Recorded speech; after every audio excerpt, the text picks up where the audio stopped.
हे friends, क्या हालचाल, दुआ सलाम। स्वागत है आप सभी का एनीमे बातचीत चैनल पर, जिस पर आज हम बात करने वाले हैं टाइटल के अकॉर्डिंग कह सकते हो कि इन दोनों के हाइब्रिड को, जो कि है मार्शल मैजिक्स एंड मसल, जिसके टोटल 2 सीजन रिलीज हुए हैं। पहले सीजन में 13 एपिसोड है, दूसरे में 12 और लेंथ का तो एनीमे का हर एक शो 25 से 30 मिनट के आसपास का ही होता है ज्यादातर, तो जिसमें ये शो भी उसी ट्रैक पर आगे बढ़ता है। बाकी जो हैरी पॉटर और वन पंच मैन की जो मैंने बात की है, ये शो उसी पर पैरोडी है। जिनमें अगर बात की जाए लीड ही कैरेक्टर की, तो लीड कैरेक्टर का नाम है मैश, जो की दिमाग से पूरा पैदल और एक हिसाब से साइतामा जैसा है, लेकिन उसकी जो हरकतें हैं, खास करके जो इसके क्रिएटर ने क्रिएट की है मांगा के एडेप्टेशन को लेकर के, इसके स्टूडियो ने इस शो को बनाया है। एनिमेशन बहुत अच्छा है जो आपको डेफिनेटली बिल्कुल भी डिसअपॉइंट नहीं करता। लेकिन पूरे अगर एनिमे की बात की जाए तो मैं जो मेन कैरेक्टर की बात कर रहा हूँ, वो साइतामा की जो एडेप्टेशन को लेकर के इसे बनाया गया है कि इस पूरे मैजिक वर्ल्ड में सभी जादू करते हैं, लेकिन ये चूतिया बिल्कुल भी नहीं। लेकिन जहाँ इसके टाइटल में मैजिक और मसल को लिखा गया है, तो फिर आप समझ सकते हो कि इसे पूरी तरीके से मसल्स का पावर देकर के, या फिर कहूँ ओवर पावर देकर के, उन सभी मैजिशियन से बहुत ही ज्यादा टॉप पर लाकर रखती है। लेकिन उसके लिए उसे एक जर्नी करनी पड़ती है। उसके अलावा वो स्कूल में जाएगा, हैरी पॉटर वाली वही सारी की सारी चीजें होगी, जो हो सकता है कि हैरी पॉटर के उन फैंस को बहुत ज्यादा पसंद आ जाए जो लोग हैरी पॉटर के यूनिवर्स में कुछ ना कुछ होता हुआ देखना चाहते हैं। लेकिन खैर, ये उस यूनिवर्स को तो नहीं, लेकिन आपको फिर से वैसी ही मैजिक स्कूल ले जाती है जिसमें आप एक्शन को अनलिमिटेड ऐड कर दो। तो ये शो बिल्कुल वैसा ही बनता है। तो जहाँ पर अब बात हो रही थी साइतामा की, तो जहाँ वन पंच मैन के क्रिएटर ने अपने शो की प्रेजेंटेशन और उसके बाद जिस तरीके से स्टूडियो ने उसे अडेप्ट कर जो हमें दिया था, वो इतना ज्यादा ऑन पॉइंट था कि उसकी जो कॉमेडी थी वो बहुत ही ज्यादा अच्छी लगती है, यानी कि हंसाने में पूरी तरीके से कामयाब होती है। लेकिन वही बात की जाए इस शो की, तो यहाँ पर इस कैरेक्टर को जो जबरदस्ती का बेवकूफ बनाया गया है कि दरवाजा खोलना बंद करने नहीं आता, वो मुझे स्टूपिड लग रहा था। जिससे हो सकता है कि इसके डाई हार्ड फैंस को बहुत ज्यादा हंसी आ जाए, यानी कि उन लोगों को भी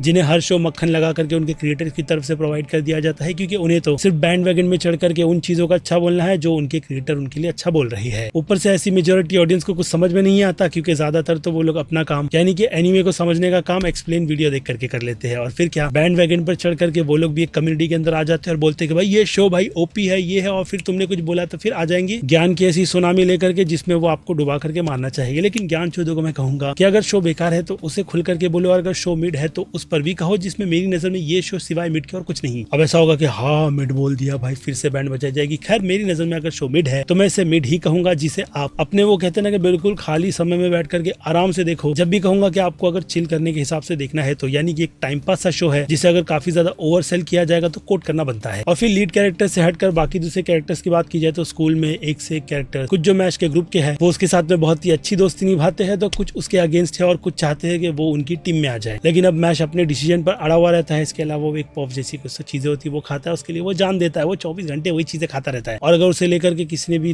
फेंक दिया या कुछ कर दिया तो वो उनकी बैंड बजा देगा, ये भी चीज याद रखना। लेकिन अभी के लिए तो ये मिड सा शो अपने ट्रैक पर अपनी ऑडियंस को भी इंगेज करता है और ठीक ठाक सा आगे बढ़ता है, जिसमें अब कहानी किस मोड़ पर जाएगी, क्या दिखाएगी क्या नहीं, वो तो आने वाला वक्त ही बताएगा। क्योंकि मांगा मैंने पढ़ी नहीं है, मैंने सीधे सीधे शो के 2 सीजन को देख करके अपना जो भी ओपिनियन है आपके सामने रख रहा हूँ, ताकि जो नई ऑडियंस एनीमे के साथ में खुद को कनेक्ट करने की कोशिश करती है, वो लोग उन सारे ऐसे नल्ले बेरोजगारों के चक्कर में पड़ करके अपना कीमती वक्त ऐसे शो पर बिल्कुल भी ना दे दे जो शो उन सभी को बिल्कुल भी डिजर्व नहीं करता। जिस शो को भी लेकर के मैंने आपको कुछ वैसे ही बताया है, क्योंकि जैसे कि मैंने कहा, मैं एनीमे के इस जॉनर में थोड़ा नया सा हूँ और चीजें एक्सप्लोर कर रहा हूँ, इसलिए अगर चीजें अच्छी लगती है तो उसे खुलकर अच्छा बोलूंगा, और अगर बुरी है तो बुरा बोलने में उसे हर्ज क्या है। भले से ही कई सारी जो कट्टर फैंस की कम्युनिटी होती है उन्हें बुरा क्यों ना लग जाए। बाकी अगर शो के लेंथ की बात की जाए तो हाँ, वो फील तो होती ही है, क्योंकि कई सारे एंगल्स इसमें ऐसे डाले गए हैं जो बिना मतलब के अपनी स्टोरी को आगे बढ़ाने के लिए, यानी कि एक कैरेक्टर को लेवल अप करने के चक्कर में फिलर्स भी ऐड कर देते हैं। बाकी शो इतना भी आउट ऑफ द बॉक्स नहीं है कि उसे लेकर के आप एक एक वीडियो बना करके उस पर मिल्किंग करो। इसलिए मैंने अगर शो को पूरा देख लिया है तो पैकअप करके एक ही वीडियो में बना करके उसे निपटा और खत्म कर दो। जी हाँ, मेरा मानना तो कुछ वैसा ही है। इसलिए अब सीधे शो की रेटिंग्स पर आ जाए, क्योंकि एनिमेशन, डायरेक्शन, इन सब पर मैंने यही कहा है कि काफी ज्यादा अच्छी मेहनत की गई है, तो ऑब्वियसली बात बिल्कुल भी गलत नहीं है। ऊपर से बाकी कैरेक्टर्स को लेकर के वो जो सिंपैथी वाली चीजें है, क्या आप उन्हें देख करके वो फील करो, फिलहाल तो वो इस शो में मुझे नजर नहीं आई, क्योंकि ऑब्वियसली 2 ही सीजन है, ज्यादा चीजें एक्सप्लोर नहीं की गई, तो वो चीज होती नहीं। जिनमें से अब सीधे बात की जाए एक्शन की, तो ऑब्वियसली एक्शन भरा हुआ ये शो एक्शन की इस कैटेगरी में 5 में से 3 स्टार तो डिजर्व ही करता है। इसके अलावा बात की जाए इसके कॉमेडी की, तो वो भी इसमें भरपेट डाली गई है, जो कि इस शो को इस कैटेगरी में एक्शन की तरह 5 में से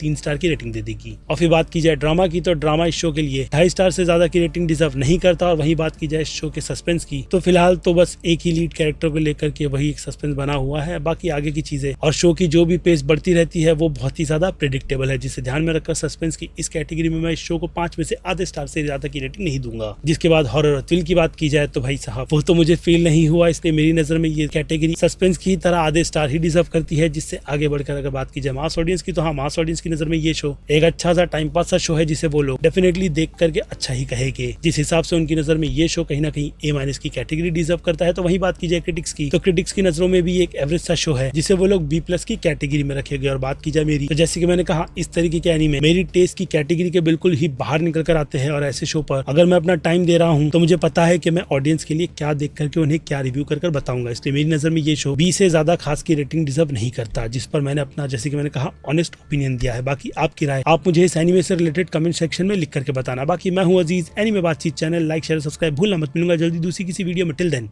बाय।